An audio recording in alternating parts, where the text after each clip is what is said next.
he or she who has assets wins. And you look at much of the Southern Hemisphere, you look at the BRICS countries, they're loading up on assets, on gold, on silver, on base metals, on soft commodities, on anything tangible. They're breaking away from this system. Even our allies in Saudi Arabia mysteriously bought 260 metric tons of gold, I think the number was.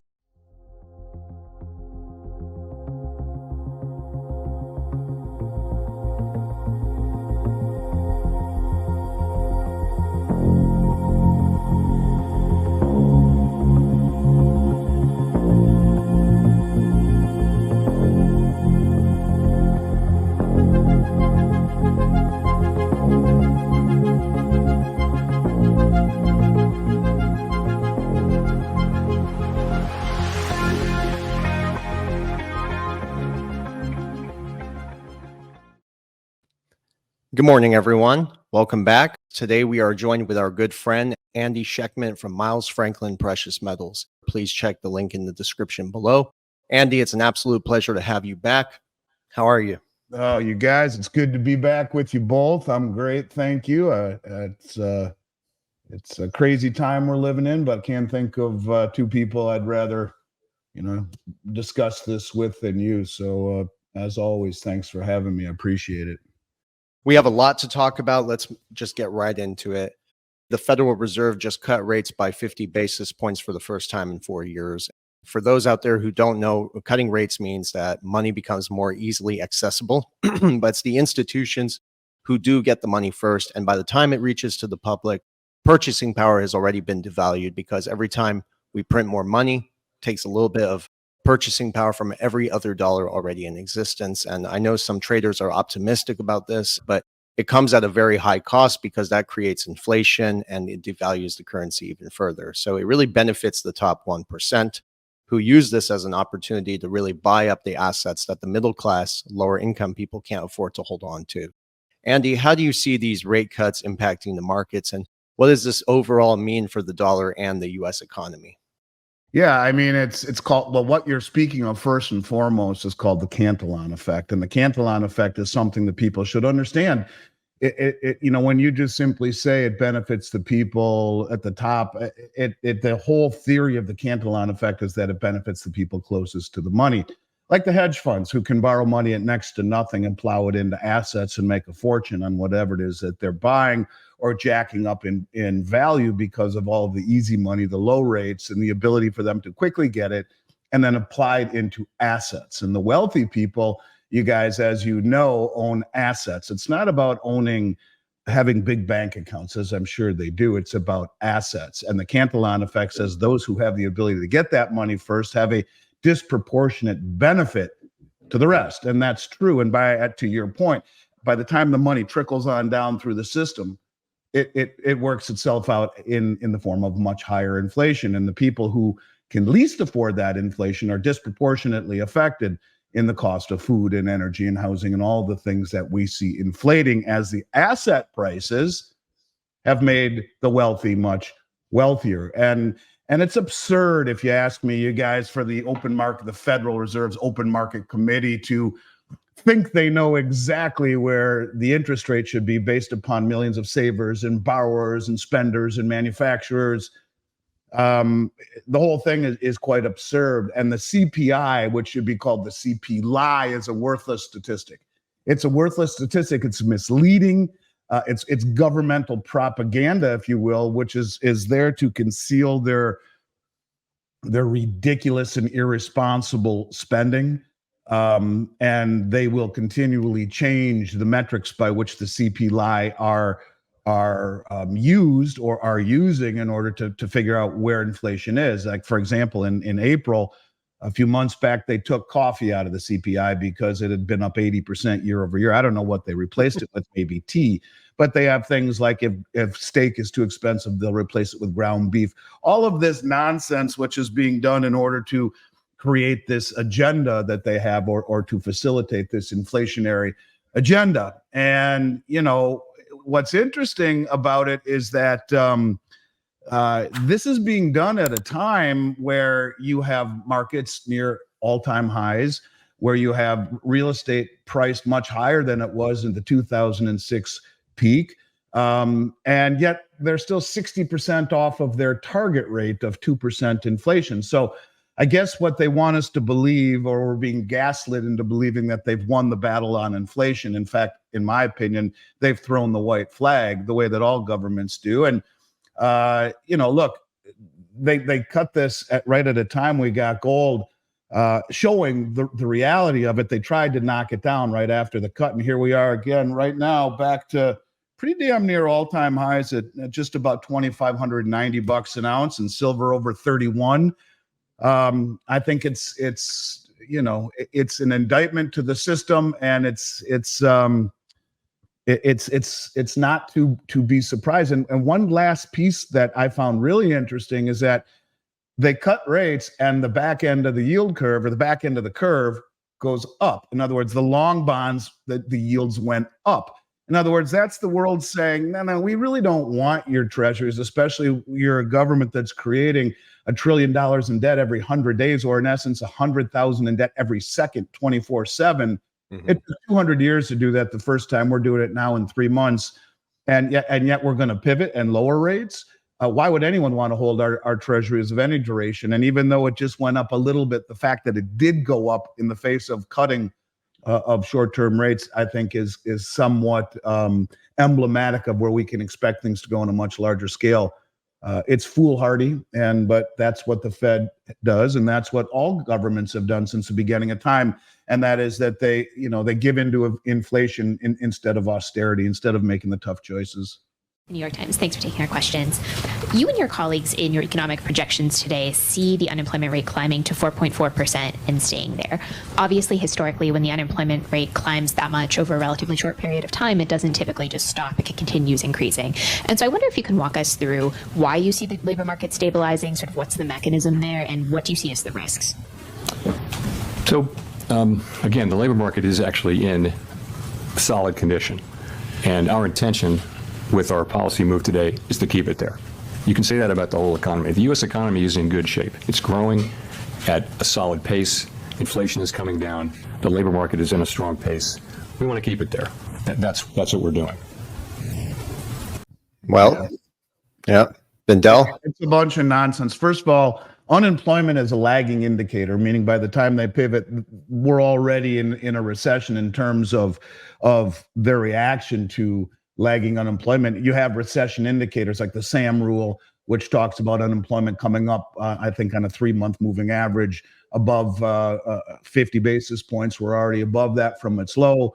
And, when you talk about employment being strong, they just got rid of 1.3 million jobs, full-time, high-paying jobs, and replaced them with like 650,000 part-time jobs, mostly filled with people in this country illegally. Everything that comes out of that man's mouth is a lie. It's gaslighting. It's a bunch of nonsense. And, I would argue that the economy is not on solid footing. The labor market is not very solid. It's all a bunch of misleading propaganda. And it's really a shame that most people, look, you can't get out of the way what you don't see coming, and people are listening to this thinking that everything is okay. Far from it. Quite to the contrary. I think he's not doing the American public a service whatsoever. Yeah, I agree with Andy 100%. They're just pushing a narrative, trying to keep the public from panicking, making it sound like everything's all dandy. And the metrics they use to calculate it is it's flawed anyway. Well, you want to talk about flawed. According to the government, the cost of health insurance has declined 31% over the last 2 years and 10% over the last 5 years. That's in the CPI numbers. I don't understand where the hell they're getting these numbers, because everywhere I look, the cost of insurance is going higher. And so, again, it's a bunch of nonsense. Their dual mandate is nothing but a lie.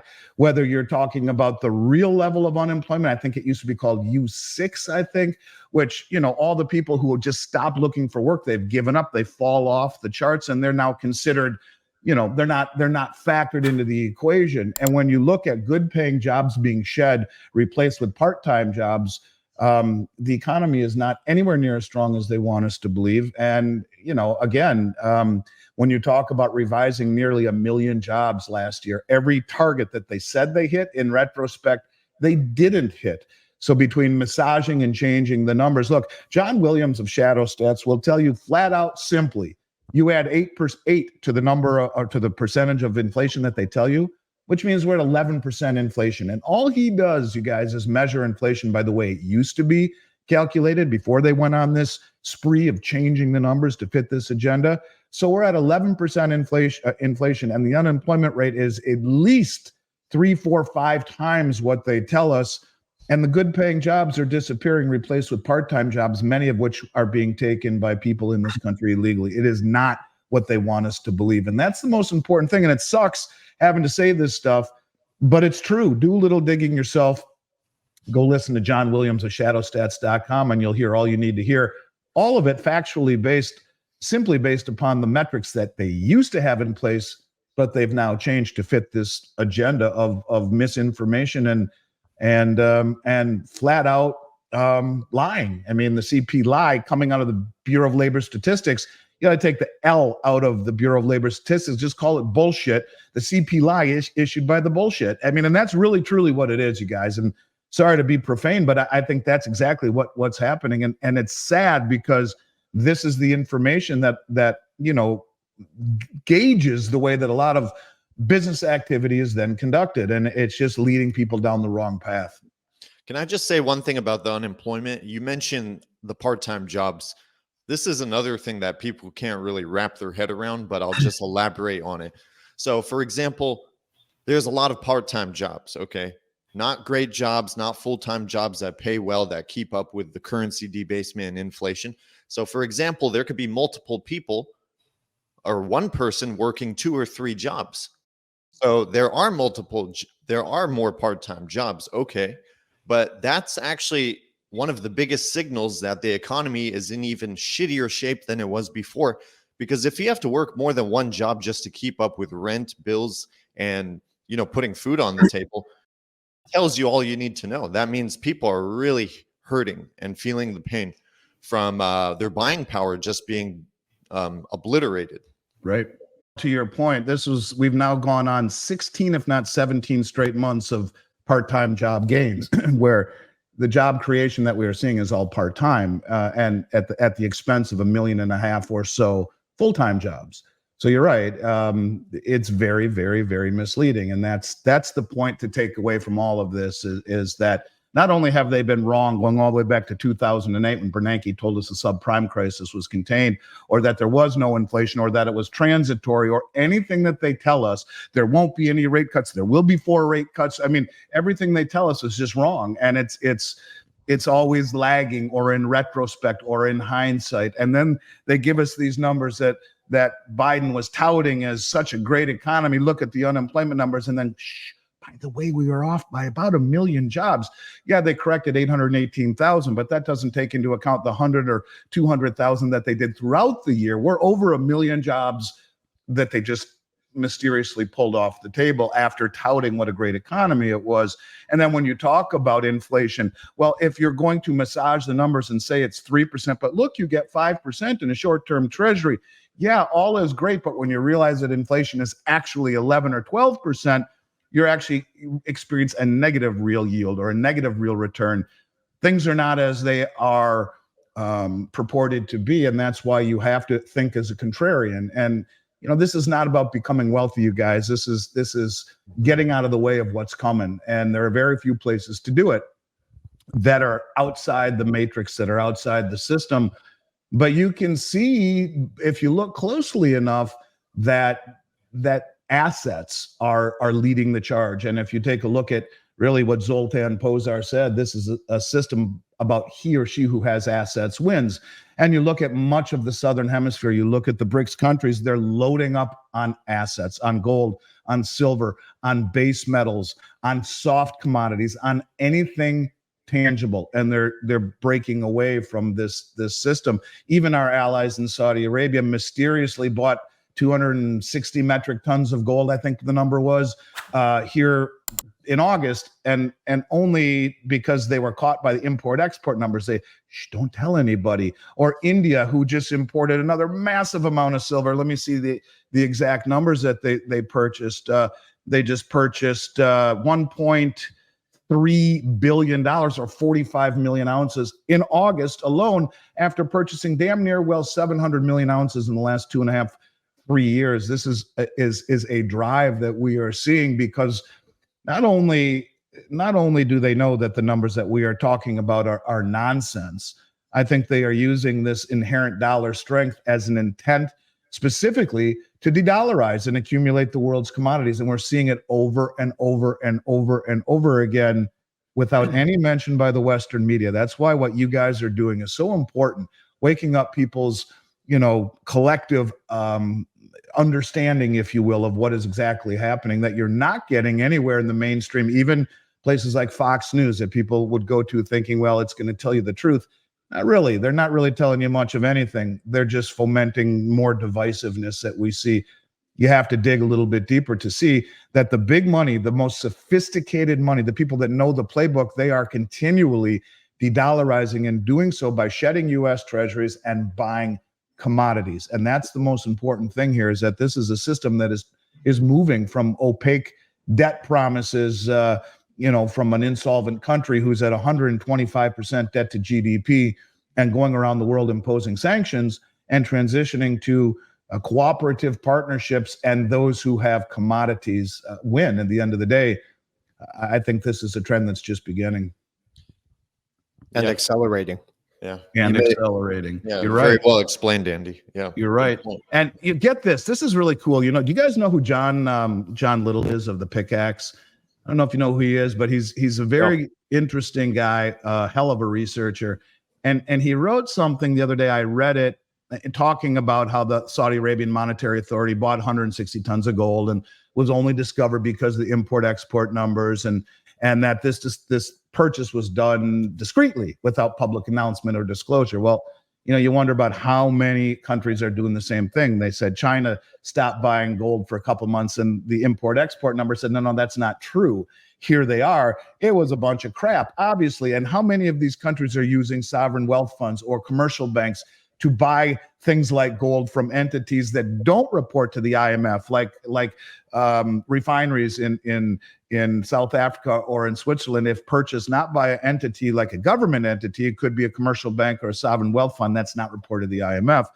If gold doesn't meet the 995 purity, it's not reported to the IMF. All of this stuff is being done under the table. Well, they got caught, big deal. But what he wrote was very interesting. And he says, I changed it a little bit to reflect current numbers, but with gold at $2,590 an ounce and oil at $70 a barrel. Now, I've talked a lot about gold and oil being remonetized across the globe. You look at this big deal that China just was awarded a big contract from Iran to modernize their airport, $2 billion contract. They're paying for it in oil. You're seeing all of these deals that are talking about gold backing a new currency system, the unit, and everyone's buying gold, and gold was reclassified tier 1. Well, here's why. Right now, 1 ounce of gold buys 37 barrels of oil. And, you have in a lady's purse was the explanation that he showed, or he just did some numbers, did some basic math. And he said a woman's purse with a reinforced strap could hold 20 pounds, which works out to 290 ounces of gold. Well, 290 ounces of gold right now in a woman's purse is worth 10,730 barrels of oil. So when you talk about what gold is wealth, and that is understood by much of the world. And they are transitioning away from taking dollars that are being inflated away to the tune of $100,000 per second. 1, 2, 3, keep on going. And that's why gold keeps going higher, even in the face of positive real yield that we're supposed to believe coming out of the bullshit. I mean, the BLS and their CPI, we're supposed to believe that that's true. And in the face of a really strong dollar, and in the face of all of this stuff where the West is selling gold and silver, and ETF outflows showing the public isn't participating, well, why does it keep going higher? Because the people that know the playbook, the central banks, are saying, hey, man, no, this is real. And this is why we're going to keep on buying, and using the suppression of the Western paper markets against us. And that's exactly what they are doing by standing for delivery. And that's what's different than anything I've ever seen before, you guys, is that no one ever stood for delivery, but they are draining the LBMA and they are draining the COMEX, literally draining it. And when you look at what's happening right now on COMEX, it's almost as if, and maybe I'm getting ahead of myself, but it's almost as if that the commercial banks finally get this. Because if you look at the commitment of traders report for this week, it shows that the commercial banks covered a tremendous amount of gold and silver. And they were doing so not by fleecing the managed money. In other words, the managed money didn't cough up all the metal for them to cover. It came from the producers. So, in other words, the miners. And so usually when we see the commercial banks cover, it's at the expense of the hedge funds. The hedge funds this time said, no, we're not going to sell. So they had to scramble and get it from the producers in order to cover their positions. It's getting to the point where being naked short in this environment is as dangerous as it gets and as stupid as a mud wall. So maybe, just maybe, we are beginning to see a period of time where these commercial banks understand that the game is over. And what has been very collusive, where they were all combined together, where right now there are 8 commercial banks on COMEX, 8, that maintain the largest concentrated short position, that's in silver, of any commodity ever traded in the history of the COMEX market. Now, why the hell would they do that? I have a theory on that, which I'm happy to show you guys. But the point of it is that you have 8 banks that have been doing this together, all Western banks from the UK and the United States, and they've all been suppressing the price of gold and silver to maintain this illusion. And now it looks like they're breaking ranks. And at some point, I think it's every man for himself, and they will eat themselves and not be collusive, because when you're naked short to the point where the LBMA right now, you guys, the London Bullion Metals Exchange, admits to trading 290 million ounces of silver per day. But the problem with that is that they say those numbers are 10 times understated, as they only report the final settlement numbers. So they're trading 2.9 billion ounces of silver per day, which is 3.5 times annual global mine supply and 10 times the amount of silver that supposedly they have backing those contracts. And they're all paper contracts, 95% or so paper contracts being laid out by the bullion banks, who figure they can just put more shorts on, inflict more pain, and people will back away. But what you have right now are governments like India and China saying, I don't care about any of that. We're going to stand for delivery. Thank you very much. And that's exactly what they are doing. The game is getting close to being over. And I've never said that before, because I never thought that the United States would give up power. But it's getting to a point where we're not going to have choice in giving up power. And the rest of the world is uniting against us in a very effective and methodical manner. Before they pull the trigger, they will have drained literally anything that is not nailed down. And we've been seeing that over the last couple of years by the massive deliveries. In fact, I'll look here real quick if you want to push back on that, and I'll give you some numbers that'll blow your mind just in terms of delivery numbers real quick. The LBMA shows that in August, just in the month of August, we saw, in terms of silver, 27 million ounces, or 8.1% of the available silver at the LBMA was delivered in the month of August. 8% in the month of August alone, 27 million ounces coming out of the London vaults. Who's got that kind of money? Where's it going? And who's buying it all? And now you got Russia just coming out and saying that for the entire month that they are going to purchase, for the entire month now of September, they're going to purchase $90 million worth of gold per day, every single day. And so when you're talking about what that really represents, these are numbers that the world has never really experienced before. And so it's beginning to speed up faster and faster and faster. To your point, that's 36,000 ounces of gold per day, every day for this month that they're going to buy.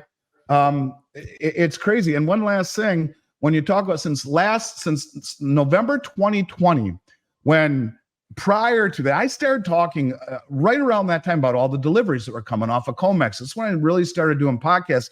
And I was saying, look, no one ever stood for delivery. This is really strange. 2,136 tons of gold have stood for delivery off of COMEX since November 2020, and 24,072 tons of silver have stood for delivery. This is the difference, is that these countries not only are coordinated, motivated, sophisticated, and wealthy, and they realized going on almost 4 years now. The way to beat the West is not to get into a hot war with them, but to use the suppression of the commodities that they are suppressing in order to maintain strength of bond market, the illusion of the supremacy of the dollar and the system and the Western system against us. And that is what they are doing by standing for delivery. Never happened before. It's something to take very, very, I think, note of and watch it, because we're getting to that point where these commercial banks are going to say, I can't do this anymore because we don't have the ability to deliver if we have to. And that's why I think things are beginning to change. And real quick, may I add something to your point? Very well explained, Andy. And in regards to gold, particularly as a wealth preservation or hedge against currency debasement and inflation, I had a conversation with some idiot recently, and he said, no, it's not wealth preservation. And you know what's so interesting? Looking at the data, and this is what I love about you, Andy. Every statement and argument you make is like a lawyer in a courtroom, because you have strong facts and datas and figures to back up every argument you have, which strengthens your case, and it's unarguably true. So speaking of the data, in 1929, 10 kilograms of gold would buy you one whole house. Fast forward to today, with all the currency debasement and going off the gold standard, that same 10 kilograms of gold today will buy you 2 houses at the current prices they're at. So that's wealth preservation and fighting currency debasement and inflation. Gold. A home priced in US dollars is just increasing, but a home measured in gold is not. Yeah, and I love that point. I love that point, Vandell. And go back to 1960, same thing. Price of a house was $17,000. Gold was $39. That's 435 ounces, right? So in 1960, you made a decision. Your grandparents did. Should we use the gold that we were, gifted by grandma and grandpa, or should we take out a mortgage? And at 17 grand or 435 ounces of gold, your parents said, let's just stick it under the mattress for our twin boys that we're going to have here pretty soon. And okay, great. So it's been under the mattress since 1960, earning nothing but dust for going on now 64 years. And that 435 ounces of gold today at we're at $2,590. So 2,590 times 435. Well, that's $1,126,000. The average price of a house right now is $4,000. To your point, that almost buys you 3 houses. Here's another way of looking at it too, real quick. You go back to 1971, the cost of a 400-ounce gold bar, a London Good Delivery bar, was $14,000. Or, in other words, in 1971, $14,000 was 400 ounces of 400 ounces of gold. In 2000, $14,000 was 49 ounces of gold. And today in 2024, it's 6 ounces of gold. So you tell me, this is in fact outperformed to the idiot that you were talking to, exactly, every traditional asset on the planet. Now, I didn't say Bitcoin. I said every traditional asset. It's averaged 9.9% compounding since 2000 as an asset that does not pay any coupon, any yield, any interest. It's doubled the performance of the 10-year Treasury, and it's beat the S&P 500 just barely, which has averaged 9.4% compounding with dividends reinvested. So it's even beat the S&P with dividends reinvested. So what gold is, it's the tortoise. At the end of the race, the tortoise wins. And here we are again. It's up over 20% so far this year. So it does preserve. And to this gentleman's point, again, it's about not understanding reality. It's not understanding the facts and just being biased based upon people saying that it's a pet rock that doesn't earn any interest. Well, yeah, I understand that, but do your homework and you'll find that you're actually an idiot, to your point, Mandel. For many decades, the dollar has been the reserve currency. And the system is what I would describe as long in the tooth. And the central bankers are trying to bring in a new system, but it's not ready to go yet. And we're in a period of great change and uncertainty where the central bankers are trying to keep the dollar system going and accelerate. So they're trying to lengthen the dollar system, and then they're trying to accelerate bringing in the new system. So I describe the new system as the end of currencies. So we're not bringing in a new currency. We're essentially bringing in a new transaction system that will be all digital and essentially end currencies as we know them. So what they're trying to do involves essentially all the money on the planet. They are purposely destroying the currency system, this system. Yep. And indeed, there will be a transition to a digital system. There is no question about that whatsoever. I guess the only question is, what does that look like and how does it unfold? Is it done in an orderly fashion or is it done in a chaotic fashion? And I think the only way that you can transition, at least in this country, to a central bank digital currency or to a digital system will be one through chaos, where people have to experience some sort of pain in order to come in and accept a new system. As much as you guys understand digital currencies and a digital platform, most people in this country have no idea, would be terrified by it, would be afraid by it, would be told that it's the end of our privacy, etc. And I think that's how they will implement it. It would be some sort of a move. I mean, all of the things that we are doing, you guys, to incentivize the world to dump dollars, as I've talked about with you before, it's accelerating, weaponizing of the dollar, confiscating $5 billion in Russian reserves here in this country and giving them in the form of, giving it to the Ukraine, the country, and they're in the midst of a war against, much in the form of weaponry, creating $100,000 of debt per second or $1 trillion every 100 days. It took 200 years to do it the first time, having massive divisiveness in this country, lawlessness, open borders, questions about the integrity of our judicial system and our electoral system. Everything we are doing is incentivizing this, which brings me back to Jared Bernstein, the lead economic advisor to this country, who many of you have watched try to explain money creation and bond sales on Twitter. Was the most embarrassing thing I've ever seen in my life. And this is the guy that's the lead economic advisor of the country, a man who has a degree in music and a master's degree in social work, who advocates for the removal of the world reserve status, that it is a privilege we could no longer afford. Heck, even Vance, Trump's running mate, says having the world reserve currency may not be such a good thing after all.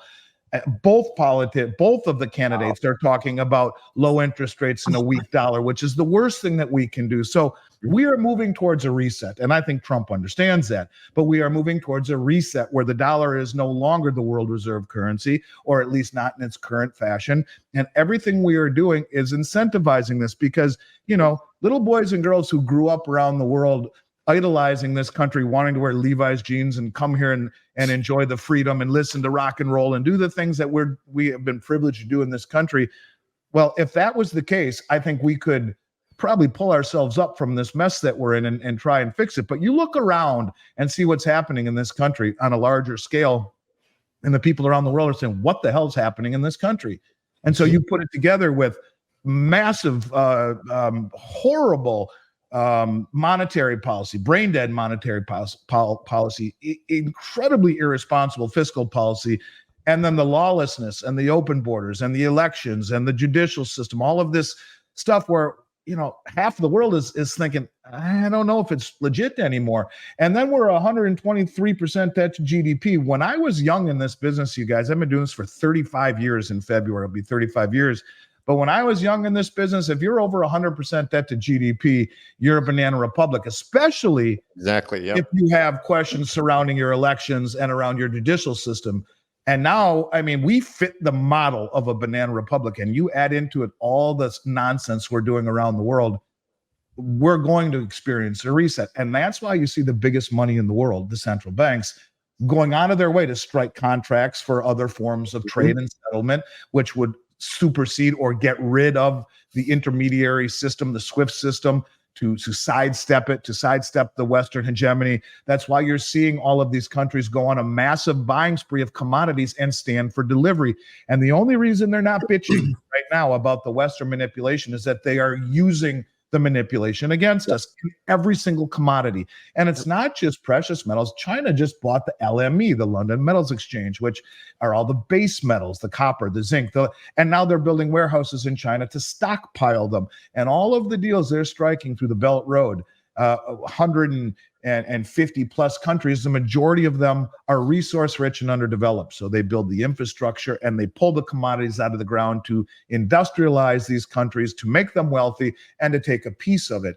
And at the same time, we're focused on a bunch of nonsense in this country. So the rest of the world sees what's happening, and they are methodically, slowly repositioning away from the West. So yeah, it's never been more important. And here we are, less than a month away from the big BRICS meeting, where another 59 countries have formally applied to it, where they've already agreed in principle to a new settlement currency called the unit, traded over Project Bridge, which is not compatible to the dollar, which Saudi Arabia just became a full participant in, and saying that the unit token, which we've agreed in principle, and Dilma Rousseff, by the way, is no small chimp.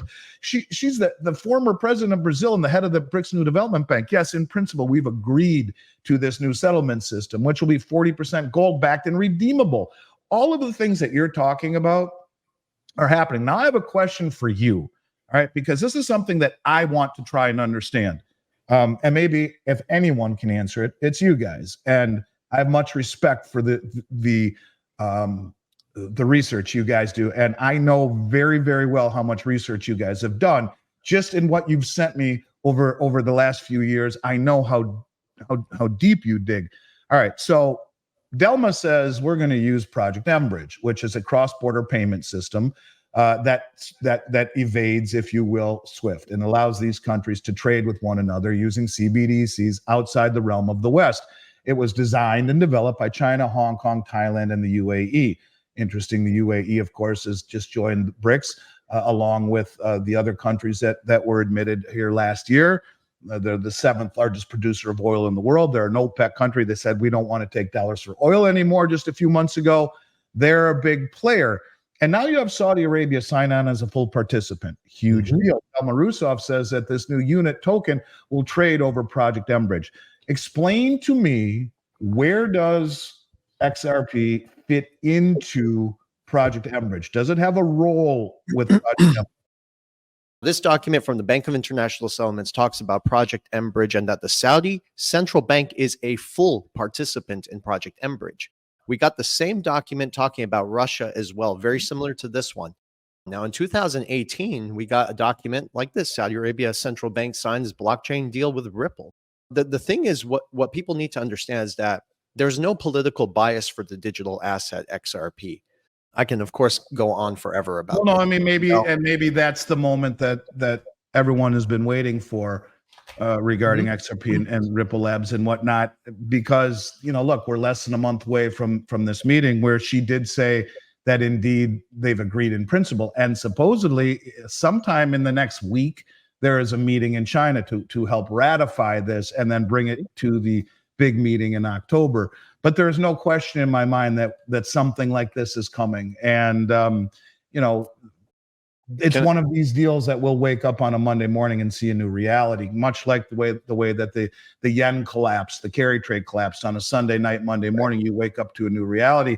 There are those that call that Project Sandman, or the night of the switch, where all of a sudden everyone dumps dollars in U.S. treasuries and a new system unfolds. Maybe it comes on the heels of the big meeting in October where they come out and say, we've agreed to a new payment system. They talk about the BRICS bridge, which is Bridge, and they talk about the common unit of account, which is the unit. But they also came out and said that they're issuing something called a settlement depository called BRICS Clear. I think that might be what you're talking about, where they're using blockchain to record securities and exchange them.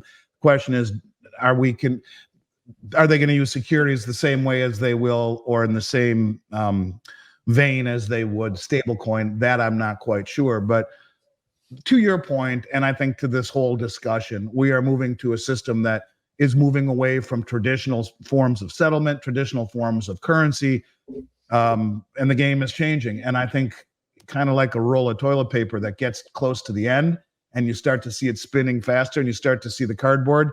We're less than 2 months away from these kinds of things being made real. And I don't know that it happens in October, but I think we're getting much closer than we've ever been to all of your work and all of your research really bearing fruit for everyone to see in real time. Well, what's interesting, Andy? So there's a few different digital assets that have most likely been chosen and backed by, call it what you want, the cabal, the big money, the intelligence agencies, kind of like they did during the dot-com era when the internet was becoming a thing. You have CIA money behind Google, some other big companies out there, and they came out of Silicon Valley. They were just chosen, given enough money to keep failing and failing until they were profitable. And now they're the biggest companies in the world. And Palantir is another example. But specifically on Ripple, this is interesting. And you've probably seen this in the past, but I think it's more relevant today than it ever was before. So the World Bank, okay, the parent company of the World Bank is the United Nations, right? The World Bank in Washington, D.C. In 2021, they published a report, and they specifically, in that report, which was over 90 pages, I think it was page 31 or something like that, where they specifically talked about the use case for moving value for two digital assets they were speaking about in great detail. The first was XRP, and the second was XLM. This came out of the World Bank. Interestingly, There you go. oh, yes. Yes. And what's extremely interesting here is a lot of people get this misconception that, oh, the stable coin is going to replace the digital asset, XRP or XLM, whatever. But no, that's incorrect. The stable coin's task is to connect. It's designed for institutional use to connect traditional finance to the future of finance. The bridge. Yes, it's a bridge. The digital asset, which is specifically designed for liquidity purposes, is designed to move and facilitate value and liquidity instantly. So the stable coin has its own place, and the digital asset XRP and XLM have their place in the center of the system to move the value back and forth. So the thing is, there's only 100 billion XRP in existence. It cannot be created, not anymore can be created, and not anymore will be created. So it's a locked cap. Now, the interesting thing is XRP's ultimate goal, which was on their website. This was on their website, Andy, and they removed it a couple of years ago. It said, our Ripple's goal is to make XRP a world reserve digital currency. This was on their website, okay? People told me, oh, their agenda has changed. But no, what I think has changed is the narrative. Yes. Because people started to catch on. They stopped publishing their documentation mentioning these keywords, although they discuss it in such a precise fashion that you know exactly what they're talking about if you pay attention. But they're not saying the word anymore. But the thing is, there's only 100 billion XRP. Their goal is to target the derivatives markets. We're talking about all the money be a digital world reserve currency. So there could exist multiple ones in the future. We don't know. This is new uncharted territory. But the interesting thing is, with 100 billion capped, people say, okay, how will the value and the price go up for this XRP digital asset? Well, if there's only 100 billion and institutions globally or in the United States have to use it to facilitate liquidity, so not buy it and sell it back on the market, but buy it, keep it, and use it. It's just economics 101. It's supply and demand. You got 100 billion over time. As more adoption takes place, more use case comes in, these institutions are going to be acquiring it, and they're never going to sell it back on the market because it's not designed for shallow trading back and forth. It's designed for use case, which is moving value. So over time, they're just going to acquire it and not put it back on the market. This will create a supply shock in the future. Yes. And if I can add some flavor to that, when you look at all the debt and the derivatives and pretty much everything is being tokenized, and when you look at all that value, all that money just sitting out there, you have to understand that 100 billion XRP is not even close to enough to service the global economy. And those who say that it's too much, they really don't understand the goal of what Ripple was trying to do here. Because when the time comes and we're talking about this currency reset, I can tell you 100 billion, It's not going to be enough to meet the global demand that has not been recognized. And that's what really we're talking about. And Why creating would $1 they be trillion saying- every single 100 days, every 3 months. So Exactly. yeah, I mean, and I like how it burns at such a very slow rate, because you want a currency or anything that pretends to be or act as a currency to have stability, right? And that's why Bitcoin could never be a currency, because you can't use it to buy a pizza only to find out it could buy you a Porsche by the time you're done eating. And when you talk about XRP, do you envision a period of time where it goes like that and pops? Or is it going to be something that just slowly ratchets higher and higher and higher? There are That, two to me, scenarios. is another question that's worth explaining and understanding. Or the other way this could happen is that the monetary system just evolves. That's what I'm kind of getting at, and I think that would probably be the best thing for holders of XRP would be for it to just evolve. That would be my personal But opinion. you know what's because then interesting? Go ahead, I'm sorry. Andy. No, I just think that's the best way for a system to be accepted and to be used, one that maintains stability, not that is very volatile in its movements. Albeit you could argue it's been held back because of all of the litigation and all of that kind of stuff. It hasn't really found its real value yet. I would be in the camp that says the best way for this to be, for a transition to happen and to benefit those who hold it, would be for an evolving rather than a gunshot type of deal. Well, some people, they wonder, okay, why is the XRP price not increasing substantially if it's currently being used by certain banks and institutions around the world? Well, it's really simple. Right now, there's a certain amount of money on the XRP ledger being used to transfer value. Okay, so there's this net inflow that's neutral.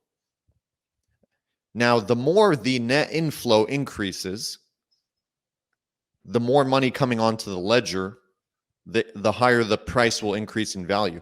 But so far, there hasn't been any new money on a substantial level to increase it by that much currently. But that comes with adoption over time. But that's the simple answer. There's not enough new net inflow to increase the price at the moment. Well, It's you just operating. introduce a BRICS pay system that integrates this technology into the system, where as it is right now, just the BRICS group alone represents a larger swath of human population. And it's also important for people to understand that this new currency that they're talking about is not a BRICS currency, it's a settlement currency. Yes. And so it won't be just available to BRICS members. My guess is that through some form of agreements, that it will be open to all of the players around the globe. When you realize that if you take the world's GDP and look at the countries that comprise 100% of the global GDP, 99% of those countries have a CBDC in operation or in development. And so, we're getting to a point where all of these countries will have a desire to trade over a system that not only is not being inflated away, but one that is also not in direct interference with the West or the ability of the West to sanction or interfere through SWIFT. So, everything you say makes a tremendous amount of sense. The question then just becomes, what is the catalyst? And maybe it's the meeting in October. I don't know. Ever since the XRP ledger was created since 2013 and till today, they've only been expanding their reach with the banks, with the big banks. I mean, there's pictures with these executives from Ripple with the big bankers, Christine Lagarde, the European Central Bank, and the list goes on. And it's just funny because if they're not doing something that's going to be a market disturbance for the banking system, then why are they hanging around all these bankers? What are they talking about? The Olympics? They're working on big things in the background, and you know how it is as you're an executive for some of these big corporations.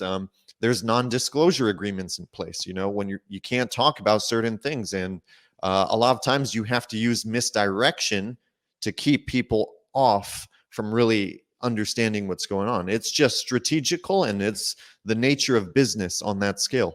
But I think big things are in the agenda, Misdirection is a topic that I've given speeches on for years. The book, The Art of War, which Sun is, Tzu. it's taught in every major business school in the world on corporate hierarchy, or major law schools on formulating arguments. It's mandatory reading at West Point and at the CIA. And to not expect misdirection, I think, is very naive. So to your point, yes, I think that is exactly what they would be doing. And they all have non-disclosure statements. And Of course. so that's one of these deals. So either you do your digging like you guys do, or you just wake up to a new reality. And that's what you are bringing to people, that I hope your listeners understand how important it really is, the digging that you guys do and the thinking outside the box that you guys do. And it's very similar to what I have done, just in a different area. Exactly. If you don't dig and research and go to alternative sources, you have no idea what's coming. And I agree with everything that you're saying. With the limited understanding I have on cryptocurrencies, I agree with all of it. And I think you're doing a great service to your listeners, and you guys should be commended. And regardless of how this plays out, whether it be my ideas or your ideas, however they all play out, critical thinking is important. And that's what you're doing. You're incentivizing people to do their due diligence, to look outside the system. Because if you are not a contrarian right now, I will say this, you're damn well destined to be a victim. And I think what you guys are doing is hugely invaluable, opening up people's eyes to just thinking. And we've all been so dumbed down as of late that critical thinking and thinking outside the box and thinking independently from what we have been told, I guess I'll just simply say unconventional time calls for unconventional thoughts and exploration. And so that's why I'm so happy to be part of what you guys are doing. Just a very small part. Being invited back means an awful lot to me. I am starting, in fact, I just started my own podcast. I did the first episode. I'm going to do many more. And I guarantee you, Congratulations, Andy. thank you very much. And within the next few weeks, there will be an invitation to you both to come on and share your thoughts to my listeners as well. Even though I publish everything we do to my listeners, it's about understanding and expanding your thought process, expanding your view of the world. And times are changing very fast. And I think we're getting to that point here. Within 2 months, you could argue that the roadmap for the next decade or longer is right here in front of us, with about 40 days worth of runway or 60 days worth of runway before things change one way or the other. So it's really good to be here with you guys. Anything else you feel like chatting about today?